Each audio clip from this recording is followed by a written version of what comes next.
where on Monday the man faced charges after jumping on the roof of that home, a neighbor's roof, and then running. An Ambridge police officer was injured after this Monday incident. According to police, the 2-year-old has been returned to her mother, and the man is currently in the Beaver County Jail, and the charges he will face are unclear at this time. After a driver of a Honda drove into a wall of the Ambridge CVS on Monday, Beaver County Radio News correspondent Sandy Giordano reports that CVS in Ambridge is back in operation. Beaver County Radio was told they are back in operation and no other information was available. After the train derailment that happened in East Palestine, Ohio last year, some residents should be able to still receive personal injury payments even while the bulk of their $600 million class action settlement with Norfolk Southern Railroad remains on hold during an appeal. The lawyers haven't provided any breakdown of how many of the roughly 55,000 claims they received are for injuries and how many are for property damage, nor have they said how much each person will receive. Only 370 households and 47 businesses opted out of the deal, and residents don't really know exactly how much they will receive. Congressman Chris DeLuzio and his wife Zoe Bonnell welcomed their 4th child into their family, a healthy baby boy. Congressman DeLuzio and his family released the following statement, quote, "We are over the moon to welcome our son into our family and are grateful that both the baby and Zoe are healthy and recovering well. We want to thank the dedicated team of nurses, doctors, and staff at UPMC Magee Women's Hospital who helped us begin this new chapter for our family. Our hearts are full and we thank everyone for their well wishes. We're so proud to be raising our family in Western Pennsylvania." Pennsylvania is one of the top states in the country where automobile crashes occur, most of them involving deer. According to new data from State Farm Insurance, the chance of crashing into a deer in Pennsylvania is 1 in 61, the 4th highest in the country, while the chance of an animal crash in Pennsylvania is 1 in 128. The superintendent of Southwestern School District confirmed on Friday that the Pennsylvania School District has boarded up window openings it recently installed that allowed people in a middle school hallway to peer into 2 gender-neutral designated bathrooms. After a vote in August from the Southwestern School District Conservative Majority School Board, the board president has asserted that this action was designed to monitor and prevent misbehavior. Communities here in Beaver County will celebrate Halloween with the popular tradition of trick-or-treating for the kids. Most of the trick-or-treat times start after 6 p.m. on October 31st, while other communities and organizations like Robert Morris University, Three Rivers Karting, the New Brighton Business District, and the New Beaver Borough will be hosting events like Halloween parties and Halloween-themed experiences. More information on these spooky events, as well as the full list of trick-or-treat times, can be viewed on our website at beavercountyradio.com. Here's the Beaver County forecast. Mostly sunny today. We'll see a high near 62. Clear skies tonight will drop down to a low around 38. Sunshine tomorrow. Look for a high near 60 and an overnight low in the mid-30s. Another beautiful sunny day expected for Friday. We'll reach a high near 67 and a low of just about 50. And more sunshine in the forecast for Saturday. We'll see highs near 67 and another mild low of about 50. I'm Lisa Marie with your Beaver County weather. That's a look at the news for now. I'm Noah Haswell on 99.3 FM and AM 1230 WBVP, also streaming live around the world at beavercountyradio.com. Teleforum is on the air on Beaver County Radio, 99.3 FM and 1230 WBVP. The show is presented by East Rochester and Tusca Shop and Saves. And now, here is the host of the show, Eddie Crow.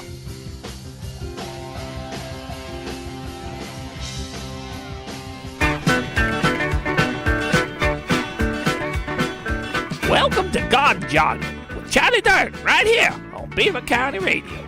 Charlie is here to talk to you about everything having to do with your garden.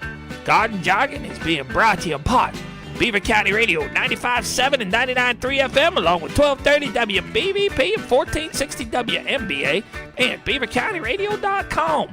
Call in now and ask Charlie your gardening questions. Share if you have any gardening tips that have helped your garden grow. Phone numbers are 724-843-1888 and 724-774-1888. And now, without further ado, Here's Charlie.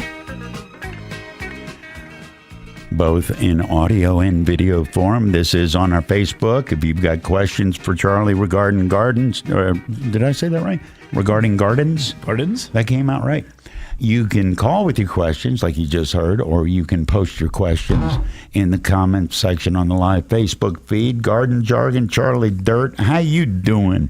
I'm doing good, Eddie. If I was any better, I'd have to be twins. I hope you're just as happy as I am. Today, weirdly, I am. Yeah. I've found positives, and you provided a positive when you came in. Did you know that? Well, I mean, in addition to the glorious shirts that you always wear. Well, you were not referring to the hot sauce now, are you? Rolled in. You timed it perfectly, brother, because I ran out of your hot sauce about 3 weeks ago. And I've been jonesing a little bit, but you rolled in with another bottle of hot sauce. So, well, the thing is, I'm assuming this will be like last year. This will be the last Garden Jargon, okay? Because there's not a whole lot of interest in gardening in November and December and that. You know what? No. I mean, I don't know if that's the case. I got to look at schedules, all that mess. Okay. But winter gardening, have you? And this is completely off the subject. Today we're going to talk about asparagus, and we're going to talk about holiday gifts and how to get ready for the winter. Let me ask you this, garden boy. Okay. I got a little herb garden. Okay. Little box, and it's got 4 tiny, just cute as can be, these little... You got basil and oregano and that kind of stuff? Basil, oregano, and I don't remember the rest. And the reason I don't remember the rest is I followed the directions. Not one thing came up. Cilantro is one. Cilantro tried. Okay. Now, are they like the little cups that come Yes. with it? They have the potting mix and the Yes. seeds? Okay. I don't know a whole lot about them. Somebody got me one of those kits for Christmas one time. Mm-hmm. And it's been so many years ago, I actually don't remember the success rate. But the kit, it even had a grow light with it. It had a little thing that put 2 little fluorescent bulbs and stuff. Really? Yeah. And Okay. if somebody does that and they have success, give us a call and tell us what you did or what they did. I was very excited because I like spices. There was cilantro, there was oregano, and a couple other ones. I don't remember. Are the cats going to allow that to exist? Cats had no interest in it. Really? It was weird, but they didn't mess with it at all, and it's an indoor thing, and it's a cool little setup. Yeah. Comes with the little wooden things to mark what each seed's. Nothing. Well, how long ago did you start it? About a month ago. Okay, But it's an indoor thing. It shouldn't be weather related, should it? Well, no, not really. But I mean, you have to kind of check the germination rate on seeds. Okay, some seeds can take a month, and you know, we teased around about this about bottom heat on the peppers. If you start pepper seeds in the spring and you don't put some bottom heat in there, you can sit there for 6 weeks waiting for those things to come up. It's just, you know, and I just say this: Eddie, don't give up. Keep it damp. You know, and if the cats aren't bothered, just and watch it. You might get up one morning and there'll be all kind of little green leafy things in there. All right, so it's all about bottom heat and keeping it damp. Yeah. Okay. Hey, we're not going down that road any further, are All we? right, push the malt wine. We're stuck with it. Charlie, I haven't been able to talk all day, man. This is what happens when I this see is what they pay you to things. do. I'm getting worried. I know. Yeah. You got one skill, and it's questionable. Yes. Well, that's why you're here. Yeah, well, you know, everybody in the world is nuts except you and me, and I'm beginning to wonder about you. That's exactly right. Yeah. Garden Jargon with Charlie Dirt is what's going on, and it is available. I'm double checking because our technology is punching me in the face today, making sure that it's up on social media. What do we got? There it is. There it is. You know what was wrong? I wasn't holding my mouth correctly. Is that right? Well, you know, they have that expression, eureka, I have found it. Okay, today, last month, we showed some pictures of some really nice asparagus that I started from seed several years ago. Now, you know how Bugs Bunny says it, right? Asparagus. Asparagus. Yeah. And my Uncle Nick used to talk about he'd put the emergency brake on when he'd park his car. It might be my favorite vegetable. Yeah, it is. It's so good. A lot of people say it's the Cadillac of vegetables. Yeah. You know, and that's why it's so great because, like I said, it's like a rose bush. If you get it established, let me know when you want to bring the pictures up because I'm going to. Okay. I'm ready. Okay. Here's a picture, if you're watching on Facebook, of asparagus, and it looks like it's next to your shed. Yes. That's the shed that my grandson took my picture for the promo when we first started doing this show. Okay. Okay. It's where the bodies are. Okay. The asparagus, and I say I always aim this show at the beginning gardener. Now, let's say that you bought some asparagus roots a year or two ago, and your asparagus is starting to come up, and you don't really want to harvest it for first couple 2-3 years. You want to let it get established, and when you're picking it, it's the spears. That's what you see, in the store. If you leave that alone, which is what you should do, what happens is what you see in that picture. You see that big ferny, bushy kind of thing. It looks like, honestly, I thought it was one of the shrubs that was in front of our house when I was a kid.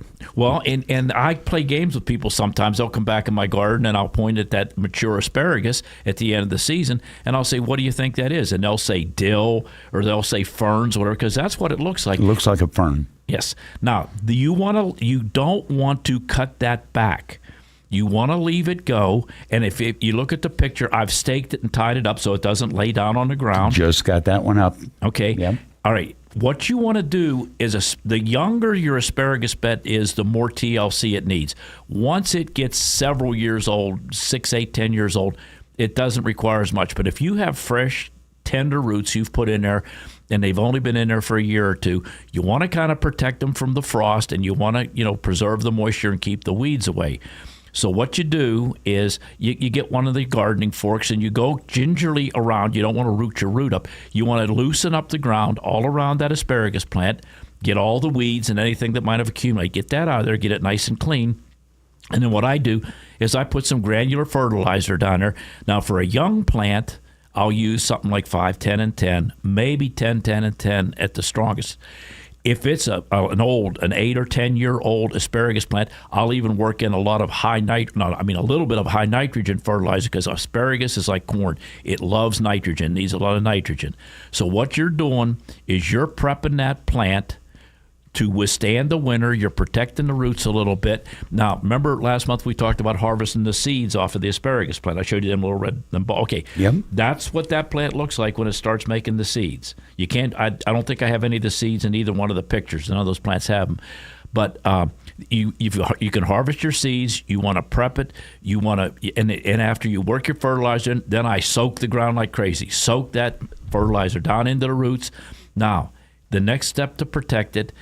There's the different things you can mulch it with. You can use straw. You can use grass clippings. You can use, as you see in the picture, my favorite, shredded paper. Shredded office paper. Shredded paper. And you can use that now because there's no more lead in the ink. They went to a soy-based ink.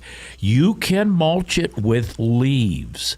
But if you mulch it with leaves, when it's about time for that asparagus to start sprouting next spring in, say, April, early May, whenever, you're going to have to go out and pull those leaves back, because leaves will make a really thick, heavy mat, and asparagus may have trouble coming up through it. Yeah, as they get wet, they can almost turn into a tarp. Yes. But they're excellent for protecting the roots and holding the moisture and keeping the weeds away, as long as you're aware of the fact that you're going to have to go out there in the spring when you're looking for it to come up and kind of rake those leaves back and give it a chance to come up. So that's what you want to do with your asparagus to get it ready. And I have plants that have been in. I have an asparagus bed that's been in 30 plus years. I still do it with that. I still mulch it, leave it mature, and put the fertilizer and everything in, and I get a good yield on the asparagus. And like I say, if it's the younger the plant is, if it's a first or second year, you want to especially do this: mulch it and put the fertilizer down to keep it going. When do you know that it works? Whether or not it comes up in April? Yes, and if you look at those pictures that we had last month, those incredibly big asparagus spears. Yes. Okay. They were like the pencil you got in kindergarten, that big, thick horse leg pencil that you'd rest on your shoulder. Yeah, flat on one side and round on the other. They were absolutely massive, which requires you to cook them a little bit longer. Well, sure. But they're good, man. You're good. And like I've said before, if your asparagus kind of gets away from you, I mean, it gets big, and you can peel asparagus. If you have like a vegetable peeler you use on carrots or beets or something, you can peel that outer skin off of the asparagus and get rid of that woody outside on it. But them great big spears are off of that plant. This is the one that's by my shed. The one, the pictures you had there. Yep, that's still the one. there. And now those are about 4 or 5 years old. I started them from seed. There's a smaller one that is up against my porch. I have asparagus all over my property because it doesn't. Hey, can I ask you a question? Go ahead. Have the cops ever rolled up and said, "Hey, what's that bush, Charlie"?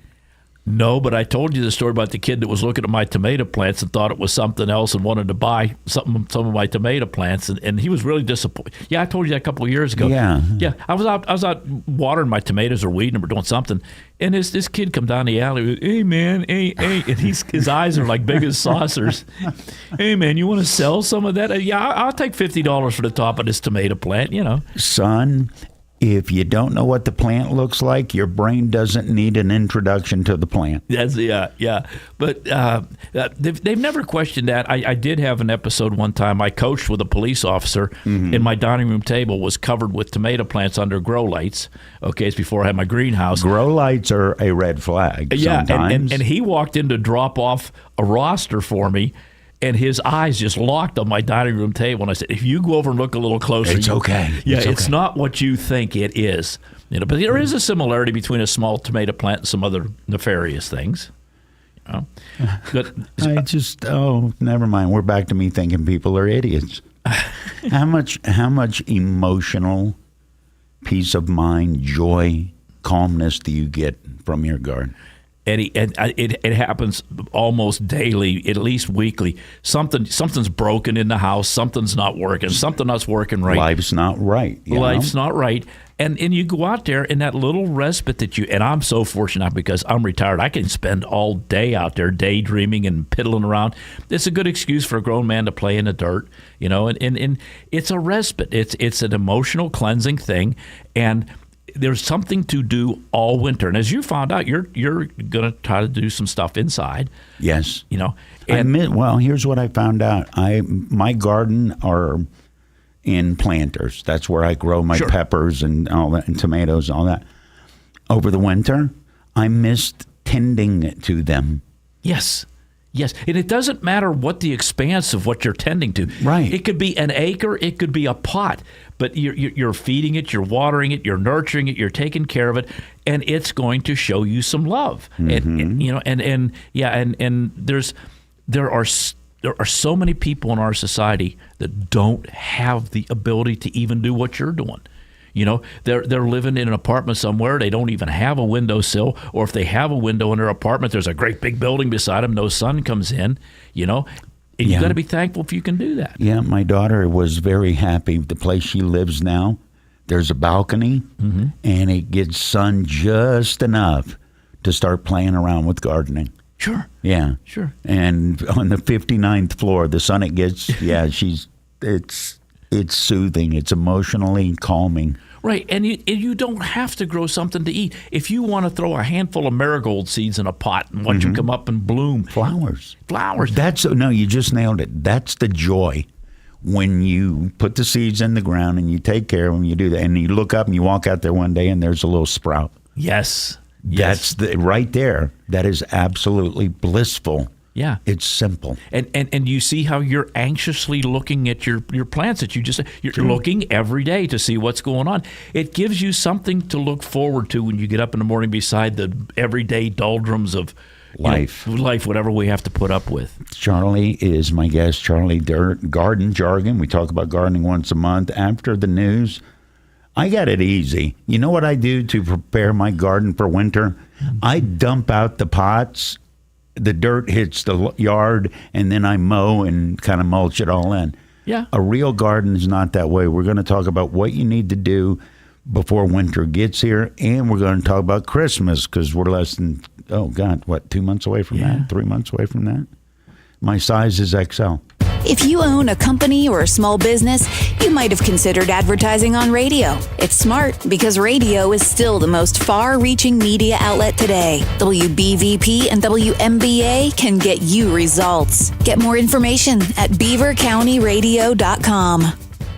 Hi, I'm Roman Kozak, and I'm the grandson of 4 World War II Nazi labor camp survivors. My family is the American dream story, And in the Pennsylvania State House, I want to work to ensure that the American dream is there for our children and grandchildren in our region for generations to come. I will fight to reduce the cost of living and tackle inflation by stopping Harrisburg overspending, harnessing Pennsylvania energy to reduce our utility costs, and pushing for real tax relief, especially for our seniors. I will work to make our communities safer by supporting our law enforcement and making sure they have the resources they need to get tough on crime and illegal immigration. And I will work relentlessly to grow our economy with smart regulatory and tax reform. I'm honored to be endorsed by outgoing State Representative Jim Marshall, the National Rifle Association, our local and state police, and business leaders and labor groups across our community and Commonwealth. It's simple. Reduce the cost of living, safer communities, economic growth. Vote Roman Kozak to be your next state representative. Paid for by Citizens for Kozak.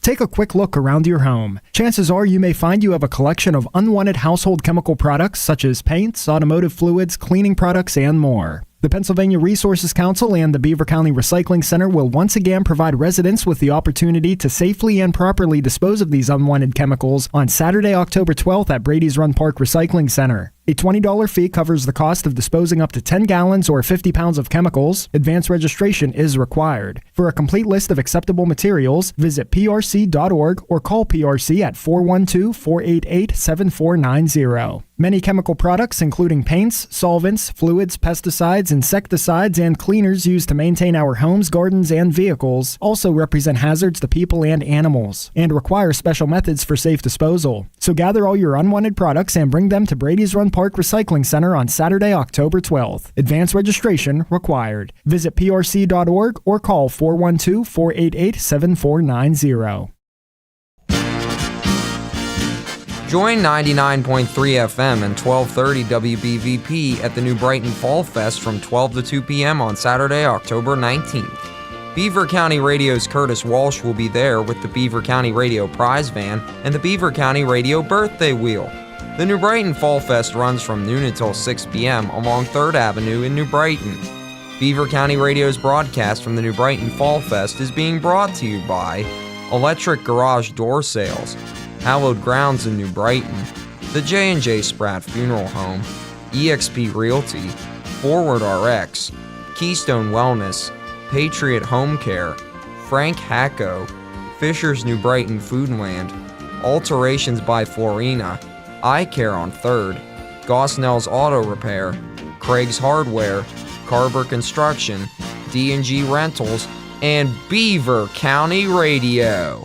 Listen to 1230 WBVP and 1460 WMBA this Friday morning in the 9 a.m. hour with guest attorneys Luxembourg, Garbett, Kelly, and George. Attorneys LGKG specialize in auto accidents, workers' compensation, medical malpractice, motorcycle accident cases, and premises liability. The attorneys Luxembourg, Garbett, Kelly, and George will be available to answer your questions during the 9 a.m. hour this Friday on 1230 WBVP and 1460 WMBA. Tune in to Driving in the Fast Lane with Frank Sparks on 99.3 FM and 1230 WBVP, Monday through Friday from 6:30 to 9 a.m. Frank will talk about what's happening in the news, locally, regionally, and nationally. There's also music to get you started for the day, and Curtis Walsh will have the news. The show is brought to you by Patriot Home Care, so set your radio dial to 99.3 FM and 1230 WBVP. We're streamed live on BeaverCountyRadio.com, so you can listen every morning on Beaver County Radio. Beaver County Radio's news source, 95.7 and 99.3 FM, along with 1230 WBVP, 1460 WMBA, and streaming at BeaverCountyRadio.com. Good morning. I am Noah Haswell on 99.3 FM and AM 1230 WBVP. On this Wednesday, October 9th of 2024, we can expect sunny skies today with a high near 63 degrees. We will have a complete Beaver County radio weather forecast after we take this look at news. After holding a 2-year-old hostage on Tuesday, a Beaver County man is behind bars and will face charges. Beaver County 911 confirmed that law enforcement was called to 6th Street in Ambridge around 2:30 p.m. and spotted a man barricading a child. SWAT team officers were called after police tried to negotiate for several hours, and police say it was because of a language barrier. Ambridge Police Chief John DeLuca said that the home that the officers found the man in is the same one where on Monday the man faced charges after jumping on the roof of that home, a neighbor's roof, and then running. An Ambridge police officer was injured after this Monday incident. According to police, the 2-year-old has been returned to her mother, and the man is currently in the Beaver County Jail, and the charges he will face are unclear at this time. After a driver of a Honda drove into a wall of the Ambridge CVS on Monday, Beaver County Radio News correspondent Sandy Giordano reports that CVS in Ambridge is back in operation. Beaver County Radio was told they are back in operation and no other information was available. After the train derailment that happened in East Palestine, Ohio last year, some residents should be able to still receive personal injury payments even while the bulk of their $600 million class action settlement with Norfolk Southern Railroad remains on hold during an appeal. The lawyers haven't provided any breakdown of how many of the roughly 55,000 claims they received are for injuries and how many are for property damage, nor have they said how much each person will receive. Only 370 households and 47 businesses opted out of the deal, and residents don't really know exactly how much they will receive. Congressman Chris DeLuzio and his wife Zoe Bennell welcomed their 4th child into their family, a healthy baby boy. Congressman DeLuzio and his family released the following statement, quote, "We are over the moon to welcome our son into our family and are grateful that both the baby and Zoe are healthy and recovering well. We want to thank the dedicated team of nurses, doctors, and staff at UPMC McGee Women's Hospital who helped us begin this new chapter for our family. Our hearts are full and we thank everyone for their well wishes. We are so proud to be raising our family in Western Pennsylvania." Pennsylvania is one of the top states in the country where automobile crashes occur, most of them involving deer. According to new data from State Farm Insurance, the chance of crashing into a deer in Pennsylvania is 1 in 61, the 4th highest in the country, while the chance of an animal crash in Pennsylvania is 1 in 128. The superintendent of Southwestern School District confirmed on Friday that the Pennsylvania School District has boarded up window openings it recently installed that allowed people in a middle school hallway to peer into 2 gender-neutral designated bathrooms. After a vote in August from the Southwestern School District Conservative Majority School Board, the board president has asserted that this action was designed to monitor and prevent misbehavior. Communities here in Beaver County will celebrate Halloween with the popular tradition of trick-or-treating for the kids. Most of the trick-or-treat times start after 6 p.m. on October 31st, while other communities and organizations like Robert Morris University, Three Rivers Karting, the New Brighton Business District, and the New Beaver Borough will be hosting events like Halloween parties and Halloween-themed experiences. More information on these spooky events as well as the full list of trick-or-treat times can be viewed on our website at beavercountyradio.com. Here's the Beaver County forecast.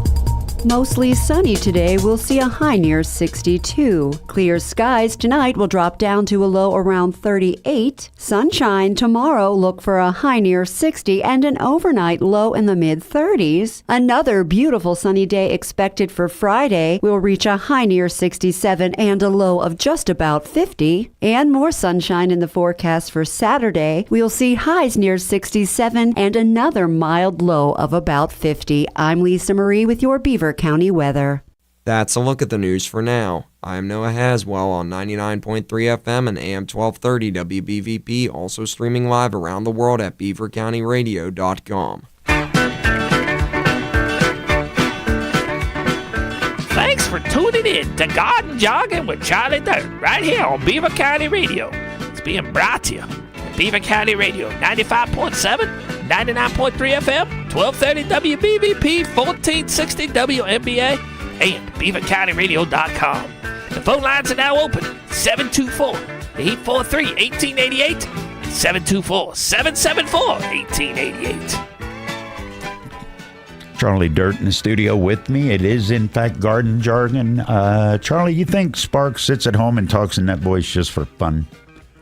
Well, I'm sure that if we listen to his phone will be listening to him. His phone will tell us what he sounds like. Oh, he's going to talk like that. Next thing you know, he's getting a bunch of ads for Rural King. Rural King.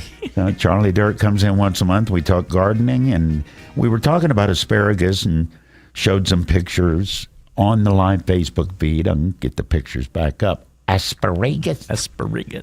And winter's coming. I have it easy. I literally dump the dirt in the yard and then mow to hide it in the yard. Well, yeah, but we've said this, Eddie. You don't have to dispose of that dirt. We have the same dirt on the earth that's been here for millenniums and millenniums.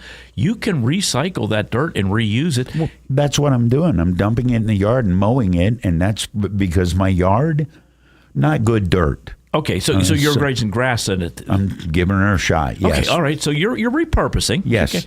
And because I've said before, and this is kind of a little side note to what we're talking about, but if you're thinking about getting into container gardening and you don't want to spend a lot of money because you're not sure you're going to like it or you're not sure it's going to be successful, go out, and this sounds a little grubby, go out on trash day and walk down the alleyway, and you will be amazed at the amount of hanging baskets that somebody paid $40 or $50 for. 'Tis the season they get tossed, isn't it?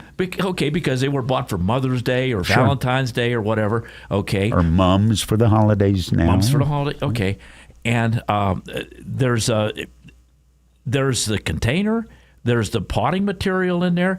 And if you get those containers that people threw out, and I guess it sounds a little scroungy, if you run your fingers through that dirt, you'll find these little green pellets. That's time-release fertilizer. If it's not all dissolved, it's still good fertilizer. They put that in at the greenhouse or wherever they grow them to keep that plant nice for the growing season. What causes it to go away? It gets absorbed, or the rain's going to dilute it? If the watering process will dissolve a certain amount of it. But it's a slow release fertilizer, and it's meant to slowly feed plants that are already established. But if you grab those pots that somebody else has discarded, and it's funny because people know that I've been gardening for years, and I'll come out and there's these pots sitting in front of my house. Pots. People just drop them off for you. That's great. And I don't even know who to thank. I'll ask, hey, did you? No. And so if I find out who left them there, okay, well, hey, thanks, I'll use them. And the plastic ones, they'll get a little brittle. Okay, so you get it 2 years in with them, you got to be careful. And you definitely don't want to leave them out in the winter. If you got plastic type containers, get them in where they're not exposed to 10 below zero weather net.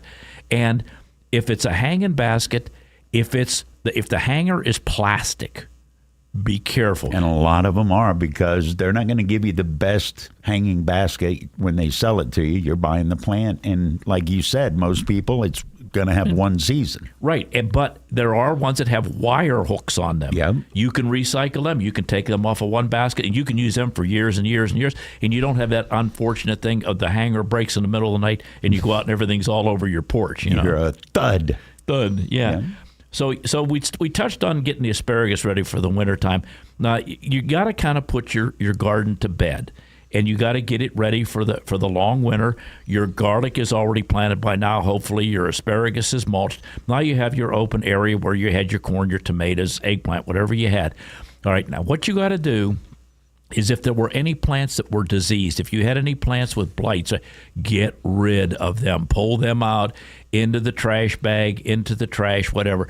But if you have peppers and tomato plants and they're done producing and the frost has killed them, this is what I just mow them down. I have a mulching mower. Mm-hmm. I mow everything. I clear everything off, okay? And then I will get leaves from around the neighborhood. And I had a major source of leaves till the last storm went through, and the storm took enough of the tree out that the owner had to take the rest of the tree out. Oh, you lost your leaf farm. Yes. Now, pile the leaves. Do not use oak leaves. Oak leaves make tannic acid and will sour the ground. If you and dye everything brown over time. Yes.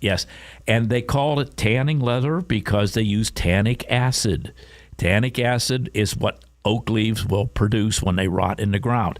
Now, out in the woods, it doesn't going to make any difference. You don't want a bunch of tannic acid in your garden. But trees like sassafras trees, sycamore trees, maple trees, those are good leaves. Now, if it's a windy day and the leaves are dry, I pile them up. And this is the way I do. About, say, 3 or 4 big trash cans full of leaves per pile. So you got these piles of leaves. Mm-hmm. All right. And the best the best time to do this is after a rain, because they're going to be a little bit heavier to work with, but the first gust of wind isn't going to blow them into your neighbor's yard. So I believe the term is tactile adhesion. Tactile adhesion. The leaves sticking together because they're all wet. Yeah. Okay. See, you learn a new word, use it 7 days. There you go. Yeah. Okay. Tactile adhesion. Mm-hmm. Okay. Okay. Well, I have no idea why I know that. Well, it's I'm thinking back in my life, and at no point would that have come up. Well, yeah, and you tie that in with a term like surfactant. A what? A surf. It's That's a good one. What is that? It's a chemical. It's like a soap, I think. It's a surfactant. Yeah. But you started silly words, so I no. That's why I like talking to you. All right, so that's a word that describes soap. Yes. Yeah, okay. I think. Like you're the English major here. Like desiccant. You know what a desiccant is? Well, I know desiccant draws the moisture out of things. That's right. Those little packs when you buy shoes. Yes. Or the ones that's in your pill bottle that says do not eat the pack that's in your pill bottle. If you're eating a pack of desiccant out of a pill bottle, you're probably on the wrong pills anyway. Yeah. Yeah. All right, we were talking about gardens for winter, and you used a fancy word. Yeah. And No, you did. Tactile adhesion. But anyway, but if your only time to do this is when the leaves are dry and fluffy and you're piling them up, just get the garden hose and soak them down so they don't blow away. And you can even walk on them a little bit. But if you scatter them across the garden like you're going to do in the spring, I guarantee you they're going to blow away. Yeah, they ain't going to stay. Right. So as they're rotting and decaying there and going down, and then in the spring, I rake them out, spread them across my garden, and I till them in.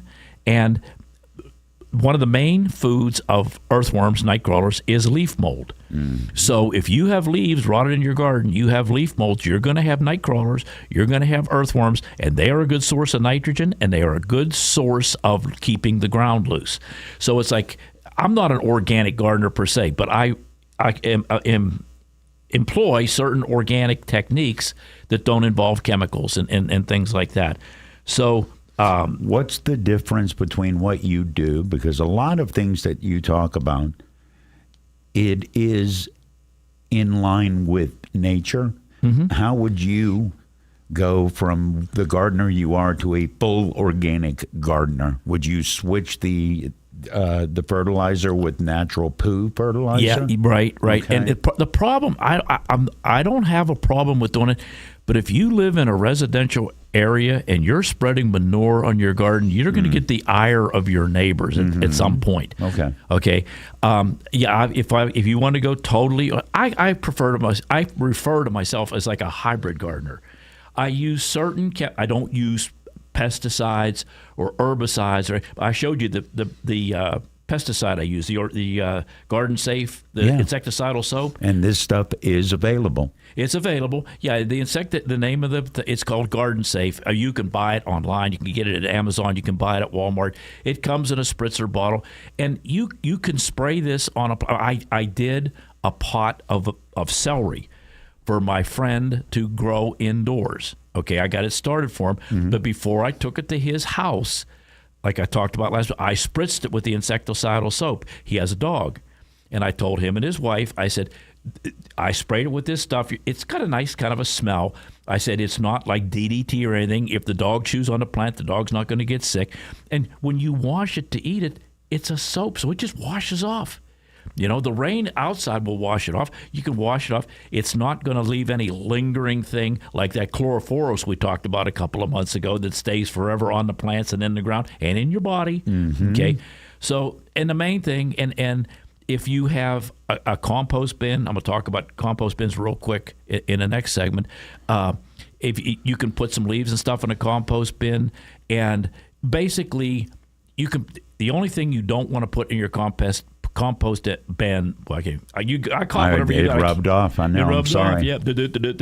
But you don't, any of the plants that were showing any sign of disease, any kind of a blight or anything, you don't want to save that, because why do you want to put that back in your garden again? But you can use a compost bin to compost stuff, and there's a whole science of doing that. I don't take up space on my property with a compost bin. I use my garden as a compost bin. I till things in and let them rot naturally. Okay, it's a different way of doing things. And so yeah, you can go partially organic. You can go all organic, and the all organic gardening, a lot of times it takes several years to get the ground to where you want it to be, where it's quicker if you use some chemical fertilizer, but it works. If that's what makes you comfortable, and you can do it that way. So I'm looking here where we kind of touched on everything to get your garden ready for the wintertime. Charlie, you're in charge. You know that. Your show. It's Garden Jargon, Charlie Dirt. And I do have one question, just yes or no, before we get to the next topic, which I definitely want to know about because it's gifts. Somebody's never done a garden before, and they don't even want them to make the lame commitment that I made by doing it on their porch. Could a first garden be successful if it's an indoor-only garden, a windowsill garden? Yes, All yes, right. and you can bring some of your plants that you had outside inside if you treat them for insects before you bring them in. But yeah, there's people like your daughter that live in an apartment. They don't have an option. Right. They have to grow it on a windowsill or on a terrace or whatever. And there are kinds of tomatoes. It's a like kind of paint with a broad brush. Patio tomatoes. Okay. It's a tomato. There are, and remember I gave you some seeds that were marked container variety or for container gardening? Yes. They're smaller stature plants. They're not going to get big and go all over the place, but they're going to give you a yield. And the joy of that is, and I always have plants in my windows in the wintertime. You look outside in the middle of February, and it's gray, and it's slushy, and it's nasty, and it's cold, and there aren't even squirrels running around. They're hiding in the holes in the trees. But you've got a plant on your windowsill, and it's green, and it doesn't matter whether you get something to eat off of it. If it's just some sort of a vining plant or something, it improves the air quality in your house. It gives you something to smile at, gives your cat something to upset and knock around on the floor. Get dirt everywhere. Sure. Last winter, I think I got them from you, sunflower seeds, and I thought, well, I didn't get anywhere to put, and they were the short sunflowers meant to grow in a pot. It was beautiful to see that bright yellow in amongst all that gray. Yeah. Yeah, it was great. Yeah, and everybody likes a different kind of plant, and there's plants inside that grow inside that are strictly colorful leaves. Yeah, things like a coleus. My grandmother, I guess the right way to is coleus. It's a leafy plant. And it doesn't really flower. It sort of buds a little bit of flower, but you can get them, and the leaves are like red and purple and different shades of green and stuff like that. Just brightens the windowsill up. It's pretty just for the sake of being pretty. Yeah. And in the winter around here with the gray, and you're exactly right, Charlie. When you ain't seeing squirrels, it's an unpleasant day. Yeah. Now, I want to get the pleasantness before we have to wrap up on your list. Christmas gifts for the gardener. Right. Because it's a great thing. Being a gardener is a great gift set up because there's always something that somebody can get you that you can use, and you don't got to spend umpteen $1 billion to do it. Right. And I'm going to kind of go the whole gambit here with this. And like we talked about this in the October show last year. If you get something for somebody that they can use in their garden, doesn't necessarily have to be expensive. It's not going to get hung in the back of the closet and then go to the thrift store in the spring. It'll get used. It'll get used. Okay, now this is something I suggest for grandma or grandpap, okay, the gardener, and the grandson, the granddaughter, they want to get something for the grandparents. They don't have a lot of money to spend. Now, for like a $10 bill, you can get a small package of Miracle-Gro and a 3-pound bag of Epsom salts. You tape them together, you wrap them up. They can use it, and you know me, I use Epsom salts on everything. Okay, you can use the Epsom salts. You can use the Miracle-Gro. It's dry. It really doesn't have a shelf life. If you keep the Miracle-Gro, and if you keep it dry in a cool, dry place, you can keep it. It won't go bad. And a lot of the Epsom salts that comes like in a plastic bag, it's a Ziploc bag. You can reseal the bag so the moisture don't get in there, and If you stub your toe and your foot hurts, you can put a little Epsom salts in the warm water. That's what Epsom salts. My grandmother, foot bath. Sure. Epsom salts. Sure. And excuse me, they even have Epsom salts now that have, I could say, different flavors. They're different. They're lavender scents and eucalyptus scents, whatever. You don't need to get the fancy stuff, That and that's something like or if you want to go with a little bit bigger package of both of them, a $20 bill, get you a bigger box of Miracle Grow, bigger bag of Epsom salts, and for less than a $20 bill, you're going to give somebody something, and you know how they say it's the thought that counts. Yeah. The parent or the grandparent that's going to get that or maybe it's the kid getting started in the garden. Maybe mom or dad can get that for the kid. They thought about what I like to do. What is my passion? It's not a gift card. They said, what is the person and how do they spend their time and how can I contribute to enjoying the spending of their time? Yes. Yeah. Now, and we talked about this last year. Every gardener needs a couple of good pairs of gloves. Okay? Yep. Unless you're really hot on blisters, if you really like blisters, you don't need any gloves. And there's another thing. You can pay between $2 and $20 a pair for gloves. It depends on what your budget is. It depends on what you can get the ones that are like dipped in vulcanized rubber that are waterproof. You can get the cloth ones, the ones the cloth ones that have the little bumps on them. The cloth gloves. The ones that you usually get in a 5-pack. Yeah. Or a 3-pack. Here's a stack of gloves. Yes. Yeah. Yeah. Okay. And that's the other thing. Maybe you're putting some gifts together for multiple. Buy one of those 10 packs of gloves, and when you're doing the things, here's a Miracle Grow, here's a glove, and you can spread it out like that. And it's most of the time, if you buy the multi-pack of gloves, they're less per pair.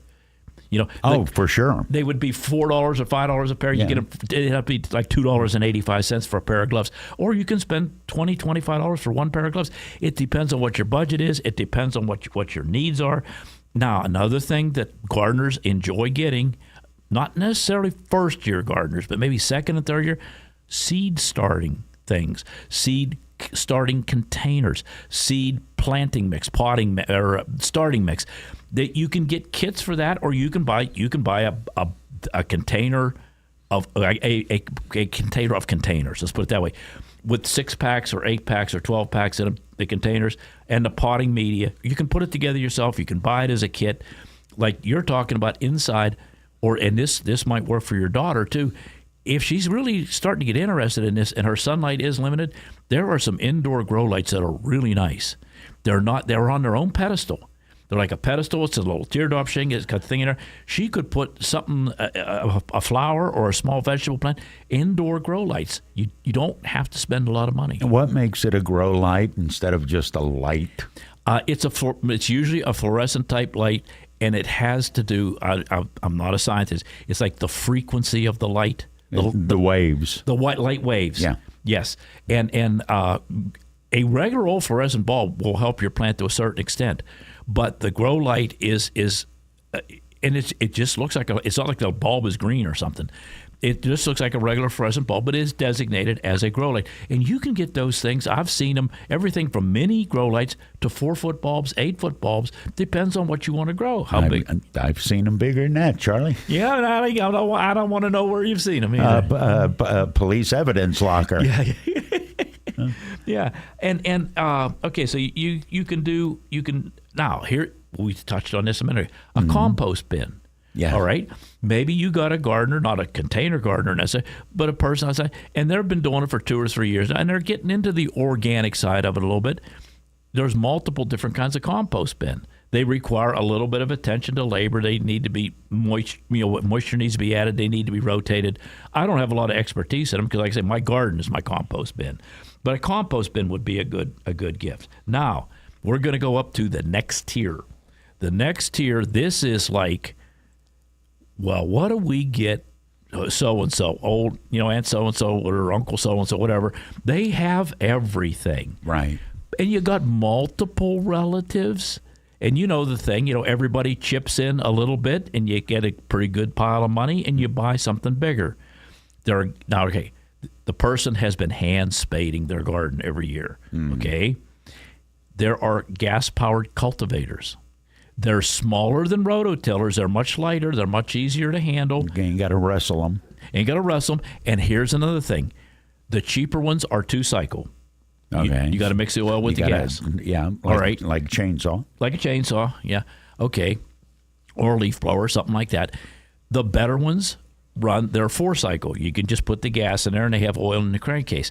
So it depends on what you want to spend. You could probably, entry level for a gas cultivator, a couple $100, maybe $150 to $200. I'm just guessing. It's been a while since I priced them. In contrast, your big full-size cultivator, rototiller, $500, $600, $700 or And more. up, yeah. And up. And chances are, if that person's a serious gardener, they've already got that. So you can I look like that. Combine it and get them one big thing. That's Yeah. a good idea especially for gardening, because maybe they didn't want to pop the big thing. Well, it's fine. I'm hand tilling. It's okay. And that takes care of it. But one thing too, and I'll caution people, some of these gadgets that are out there and they show up on the infomercials this time of year for the gardener, be very careful. Some of them are fine. Some of them, take your money and go to the bathroom and flush it. The one thing that I've had two of them given to me, not as gifts, people that give up gardening. It's a series of spurred wheels on the end of a handle. It's about 8 inches wide, and it's got like 6 or 8 of these spurred wheels on it. And if you run that between your plants in the garden, all you do is chew the weeds up a little bit. You don't get rid of the weeds. The weeds are still there, but it's on the guys that you run that up and down, and you're going to chew between the plants, and you don't have to weed. Just mulch, And so you look around, and if your gardener has a shed or a garage or something, and be a little snoopy, be a little nosy. Look around in there, see if they got a whole pile of gloves. Oh, then you don't want to get them gloves. Charlie Dirt, Garden Jargon. This is on the live Facebook feed. If you've got questions for Charlie later, post them. You pay attention. It's great seeing you, and thank you for the hot sauce. And we'll do this again. You ain't done.